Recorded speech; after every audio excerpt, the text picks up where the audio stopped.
Vamos agora ao quarto tópico da nossa lição da Escola Sabatina. Neste quarto tópico, vamos considerar o tema Não me deixarei desanimar. Essa pergunta ela está dividida em duas partes. A primeira dela, descreva o plano de Deus para seu povo. Qual é o plano que Deus tem para o seu povo? Que todos sejam salvos. E dentro dessa salvação está a obediência aos mandamentos de Deus. É assim, o trato do dia a dia para com as pessoas, o carinho, o amor, nos relacionamentos, mas tudo dentro do plano de salvação para a raça humana. Então esse é o desejo de Deus, né? Ele não criou uns para serem salvos e outros para a perdição. Existem pessoas que até acreditam que assim, Deus predestinou um para ser salvo e Deus predestinou outro para a destruição.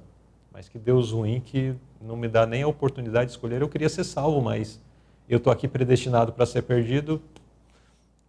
Não é assim, né? É um nascimento inútil. Exatamente, mas não é de fato assim que funciona. Todos têm a oportunidade, inclusive, como nós já mencionamos lá atrás, no segundo tópico, antes da destruição final, poderão, inclusive, perceber quais foram esses momentos para que possam declarar que Jesus é justo. Mas, então, Deus dá essa possibilidade e esse é o seu desejo. Agora, a segunda parte da pergunta.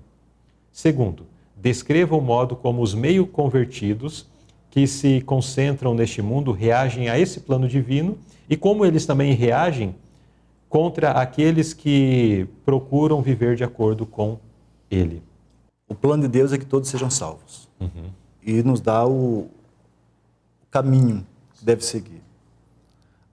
Os meios, ou os pseudo-cristãos, eles querem usufruir das coisas, vamos chamar da igreja, numa linguagem mais humana, né? Sim. Querem usufruir das bênçãos que a igreja recebe, querem estar no nosso meio, querem participar do dia a dia, mas ao mesmo tempo eles não aproveitam da forma que Deus deseja que eles aproveitem.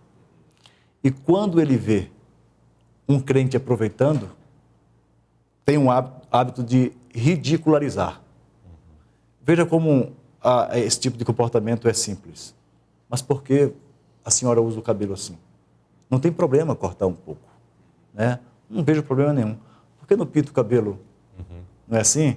O vestuário tá parecendo uma velha ou coisa do tipo assim, e vai ridicularizando os outros irmãos para que eles possam parecer um pouco mais com o mundo.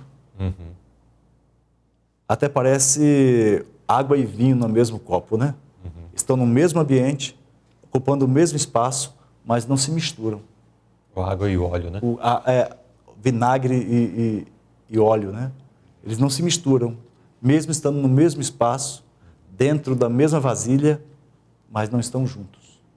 Então, aqueles que escolheram ser salvos, são pecadores, lutando todos os dias, buscando a Deus força para vencer as dificuldades, e os outros acham geralmente tudo fácil, tudo tranquilo.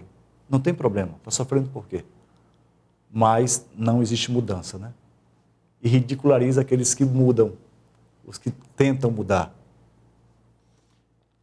Cai muito bem aqui o texto que nós encontramos no Evangelho de Mateus, capítulo 5, ali na sequência das bem-aventuranças e no finalzinho da parte inicial do Sermão da Montanha, que fala sobre as bem-aventuranças, Jesus declara assim, bem-aventurados sois vós quando mentirem e tal, e disserem maldades, vos injuriarem e tal, e fizerem tudo isso contra vós.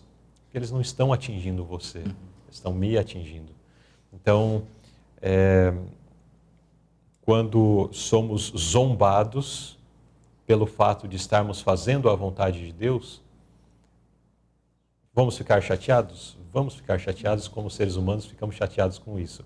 Mas vamos nos lembrar da promessa de Cristo, que nós somos bem-aventurados quando nós somos maltratados, quando somos menosprezados, quando somos maltratados novamente, por causa do nome de Jesus.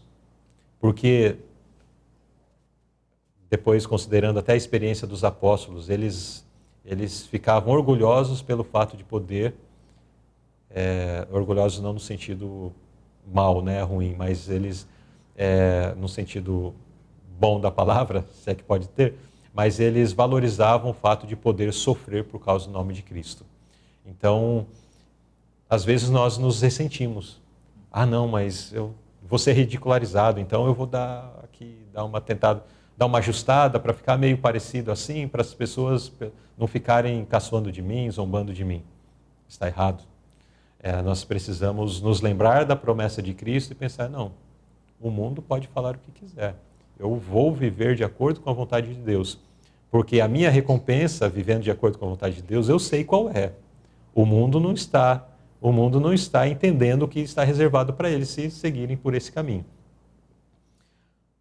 Muito bem, então temos essas questões aqui apresentadas e, inclusive, o ponto-chave aqui, os meio convertidos, é porque está se referindo a pessoas que convivem conosco, de repente se sentam do nosso lado da igreja, de repente cantam conosco na igreja, estão ali juntos nessa jornada, mas essas pessoas não estão de fato convertidas e se tornando um problema para aqueles que estão buscando. Podemos até trazer aqui a parábola do joio e do trigo, né? Sim. Estão juntos, crescem juntos, são parecidos, mas de alguma forma existem os sinais de que são apenas pseudo-cristãos, né? Exato.